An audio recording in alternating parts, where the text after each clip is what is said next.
fishing!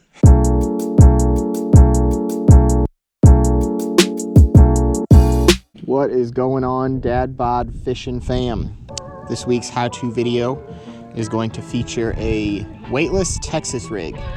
It's super cold and super windy in central Illinois again, go figure. So we're gonna try a type of Texas rig that's hopefully gonna get down to the bottom, do some natural movement, get through some grass, see if we can catch a couple fish. So the point of the weightless Texas rig is pretty much just what I described. It's supposed to give the most natural movement of the bait that you're trying to use. Shouldn't get caught up on too many weeds, and it's just supposed to be fished really, really slow and more finesse. And obviously it's rigged up just like a traditional Texas rig, except you don't put a bullet weight on it. You don't peg it. All you do is just feed the bait through. So today for my weightless Texas rig, I'm going to be using the 6 Sense Clout, the Nirvana color. This is a 6 Sense's version of a Senko. It has one key difference to a Senko, and that's the fact that it's ribbed in almost like a diamond pattern rather than just the lines right up and down. So the key to this is to, just like rigging up a Texas rig, is getting it to go on the hook nice and straight and look like a natural presentation. See how it looks. Nailed it. So that's about what it'll look like rigged up. When it falls, it'll sink down just like this, and it'll give this tail a bunch of like fluttering and some movement side to side as it falls through the water, and hopefully get all the way to the bottom. While I'm fishing it, it's just going to be fished super slow. Going to let it sink all the way to the bottom, give it a couple bounces and a slow reel. It's honestly fishing it like super slow and see if we can get a bite on it. So let's see what we can do.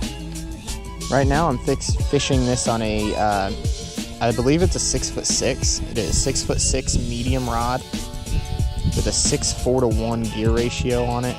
The medium rod allows me to actually feel quite a bit of action underwater, quite a bit of movement if something just kind of sucks it into its mouth or bites it and doesn't take off with it. You can usually feel those movements there. This area that we're fishing right here is super shallow, like maybe 2 feet, and it's got a bunch of grass, like we can even see it from the surface growing from the bottom. On these colder days with the sun shining, this is most likely where the fish are going to be hanging out because it's a warmer body of water. So by fishing this super slow, we're going to see if we can get anything to bite. The thing about the weightless Texas rig is being super patient, letting it fall really slow and getting as much natural movement on it as you can.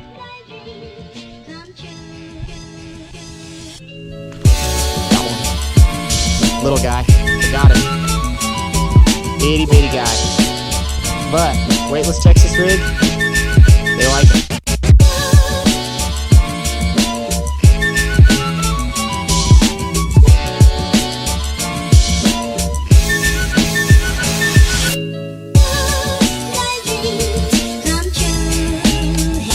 This is something that I'm really starting to like about this weightless Texas rig is, like, I'm pulling it through some thick grass here. I know you guys can't tell, but right under the surface of the water, there's some really thick, like slimy grass, and it comes up pretty clean most of the time. One thing I like to do when I'm doing this is leave quite a bit of slack on the line until I'm about ready to reel it in, or reel it in to do the bounce. I like to leave some slack on it so that way I can watch the line if a fish is taking it, but it also kind of allows the bait to fall more naturally where you place it.